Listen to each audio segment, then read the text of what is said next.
Hi, so this is a short video of her striking the tiger.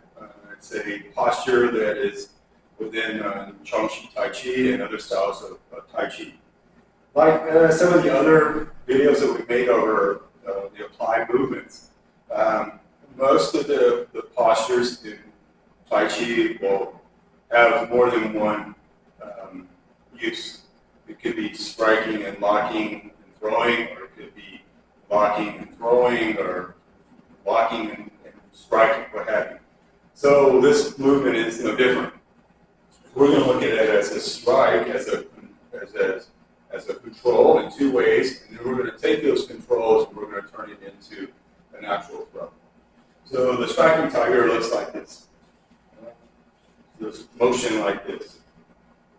Now, most of the forms is done on a left and a right, or a right and a left. Right? It's this way, the guy comes back this way. So we're going to see this hand, he throws a punch at me. I'm going to make contact. And once I make contact, I'm going to seize the arm. Now, we could also, he's punching high, and I can come underneath the arm this way. And use my hand to control the shoulder if need be. But so those are the two fundamental ways we're going to use it. This way, seize it, or we're going to come underneath so we can kind of jam him. So first we're going to do it as a strike. So he throws the punch. There's my parry. And as I parry, I'm going to turn the hand over and I'm going to seize. And, if I have to cinch up on his arm, I'm going to do that. And this arm, I'm going to hit him, but I'm not just doing my arm, but my body is what's going to hit him, right? Depending on, like if he's turned this way, and you do the punch on this hand, I might come here and depending on what leg is forward or what have you, maybe, punching the liver, the spleen, or if it's, this side. So if it's on this side, I may be hitting him in the kidneys or in the floating ribs, right? So it's a good shot to the body. Now, you could also say that you draw the arm down, right? Punch this way. Pull this down and come across, and you could use the same hook punch. Either hit him, or in swatch out, we like to use this like a swinging hook punch. So he does the move, and bam, hitting in the back of the head like this with the motion. The same thing, like say we're this side, he does the same thing, and I can pull down, hit him in the face, or I can use the forearm again and hit him here like this. So it's just even the striking part, it's a good movement. I get attached to him, but look, it's not just the arm, but I want to use the body's mass if I can. I can step up with it, or I can twist onto the stance, either way. So just run through it one more time. So he throws the punch, seize, leave it here, or they're going to keep it. Don't do this. Keep the elbow somewhat down. Again, I punch to the body. If this side is forward, I did the same thing. I punch to the body. Or I pull the arm down, right? I pull it down, I can use the punch to his head, or use the oval of the forearm to hit him. Same thing if this side is forward. Same thing. Hitting to the head, or diaphragm even, or I'll use the forearm and strike. If you look at when I'm doing the forearms, this arm, it's here and it turns over. Right? It turns over. It's because think of it like you're swinging this action. It's not stiff like this, okay? Does it again? It's swinging. It's right with it. Okay, so now if you look at it as controls. So I can go control, control, control.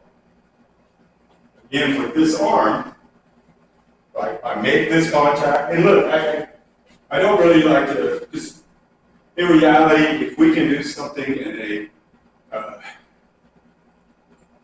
offensive manner, we're going to do it in Swat Jiao or in Chang Tai Chi.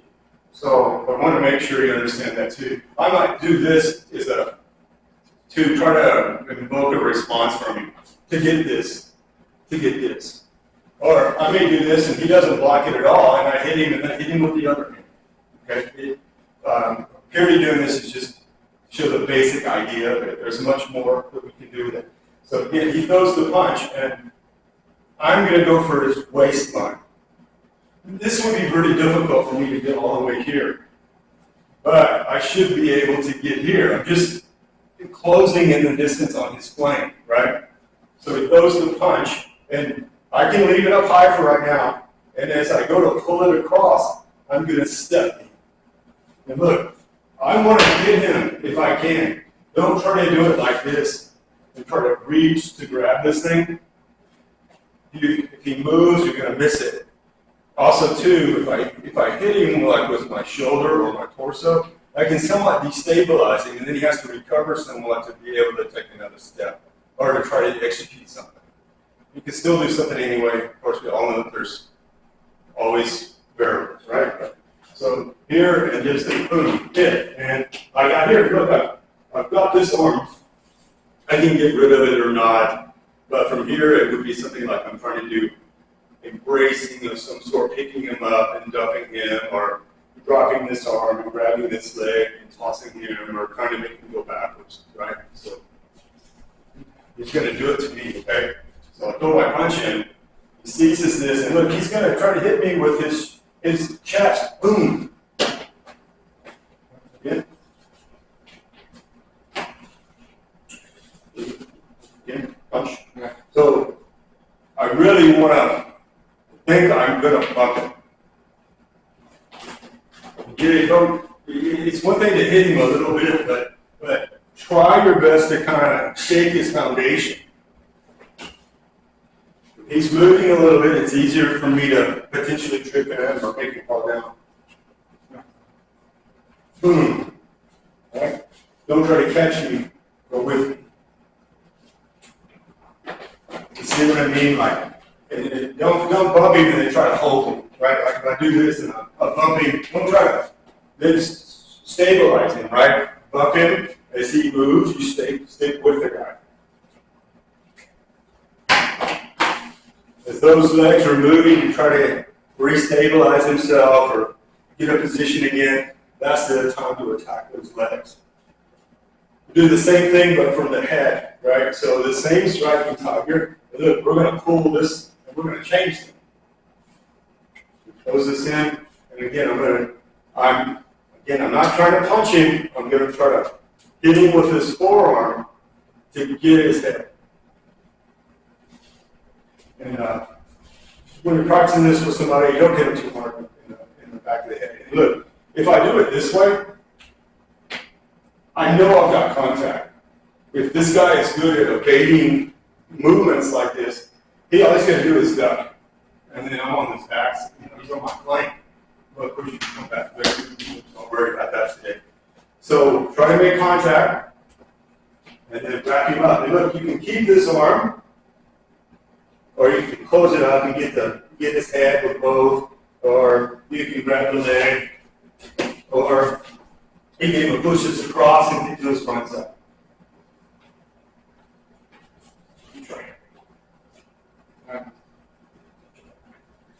Too big. I think, yes, and then again, you gotta give me something to, if it doesn't do anything to me, I'm gonna keep myself. So, why am I doing the back again? I don't want him to slip the punch. But when I do this, it's like you're gonna go 1, 2. Now you can just do the one, right? You can just come here and go wham. I guarantee you it'll work. He may just fall down for you right there. The same. So when we're going for the head, I'm gonna guide the arm down. When I was going for the waist, I'm gonna leave the arm where it is, and if anything, I'm either gonna guide it out to give me more space here. I mean, you can pull it down if you want, but you don't want to do anything to potentially take away something that you're trying to get. And then we have down here, the lower leg. Actually, try to control the arm with this. Let's do this way just a little bit. So it goes to punch, and I could pull this across and scoop this leg up. But it kind of, you got control of this, but it's just not going to feel as, it's not going to feel like you've got it's really going to have a lot of looseness to it. So we're going to try to avoid that. Now you could do it this way, but I'm going to use my arm instead of trying to grab his bridge or his wrist or something like that. When the punch comes at me, I'm going to go underneath it, like this. And when I do, I'm going to force into him to try to destabilize him.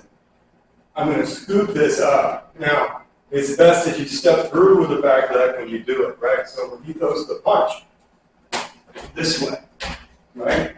And it gives me all kind of options. But look, I need to force against him up here. If I don't, if I don't force against him, he can straighten himself up, right? And then look, he puts all this weight in this leg. But look, if I push over here, I can keep a lot of the weight on his other leg.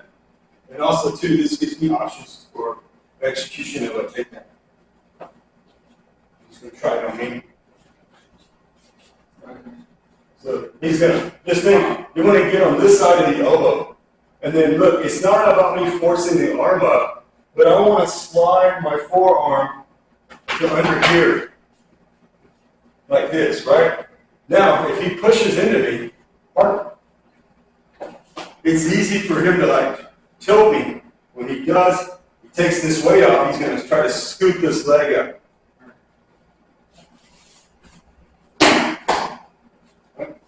He does it to me.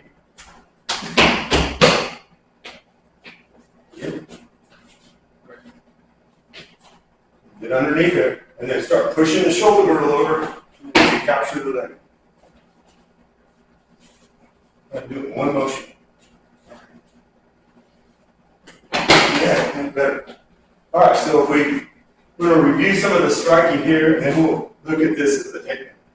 So, again, if I catch it, I can come to his kidney or his floating ribs. If I'm not more like in an open stance, depending on what side I'm on, I can hit him in the liver or the spleen or his diaphragm or even lower, down here. And you can hit him on the bladder if you wish. This one, like that, right?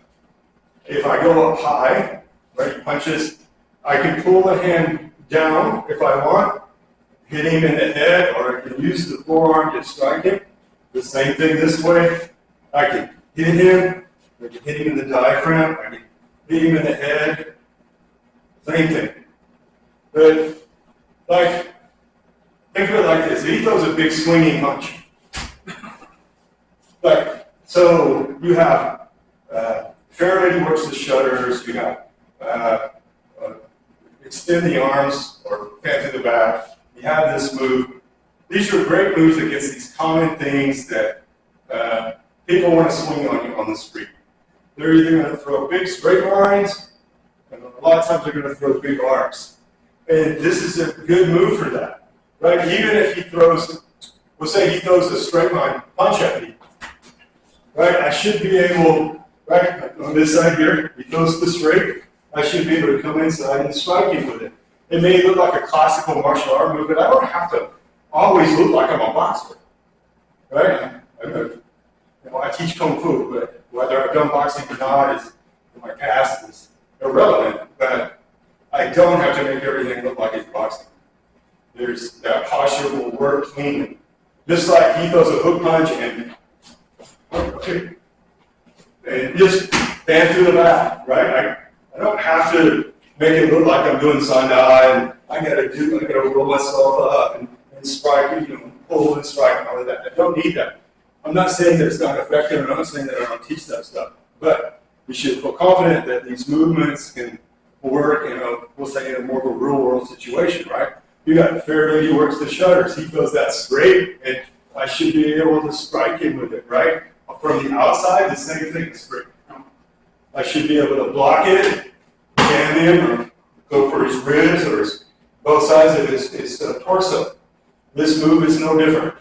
It is he can throw either He can throw a large round punch, and see, it's the same thing. I can wipe and grab it, and I can come in the same move and hit him, right? Or he throws a straight, I still should be able to block and pull and hit, or jam it. I'm coming underneath his arm to make it work. You just have to practice. But even more so than this, let the guy come at you, you come at them, and see if you can do the movement under a little pressure, right? And so if we look at it as kind of like a takedown, let's see. So he's going to throw the punch at me, and I'm going to go for the knee first, right? So as it comes in, remember, I'm going to get underneath it, right? Punches, and I come underneath it, and I'm going to put pressure here, and I'm going to jam it. And as I do, I'm hoping to take some of the weight off of this leg.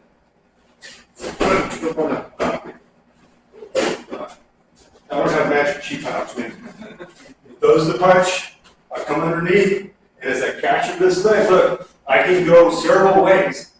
If he tries to pull this leg backwards, you just step with him, right? If I'm in here and I've got this, but he tries to push it down, turning the other way.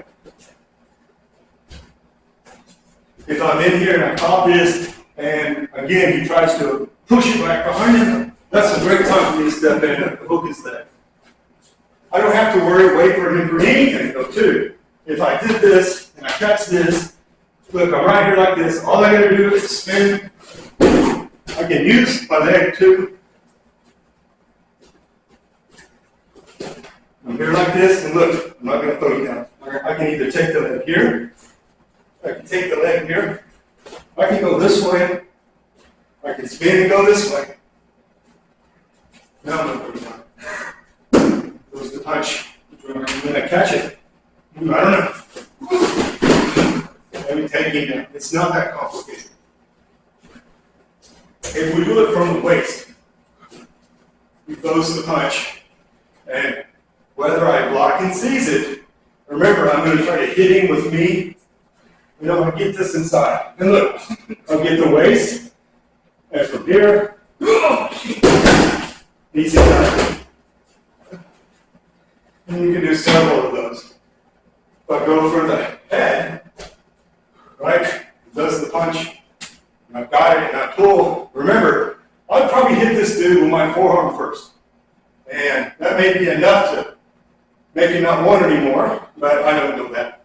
So, if I hit, and then look, it's easy enough for me just to release this arm and come through his throat. This way, I hit, and then as I come through, look, you can do easy stuff like kick back, come forward, throw him down. I can rub this leg, kick it, and take him down. You don't need hundreds and hundreds of techniques. I used to think that. You need some really solid, good techniques that are versatile that you can use in different ways. So anyway, hope you liked the video. And please understand, none of this stuff's edited. He didn't even know what we were going to do until he showed up. And I didn't know what we were going to do until he showed up. So anyway, please look at it like that. All of this stuff will look cleaner and better, but you get the gist of it, the basic idea. And all you got to do is practice it, see if you can make it work. Thank you for watching.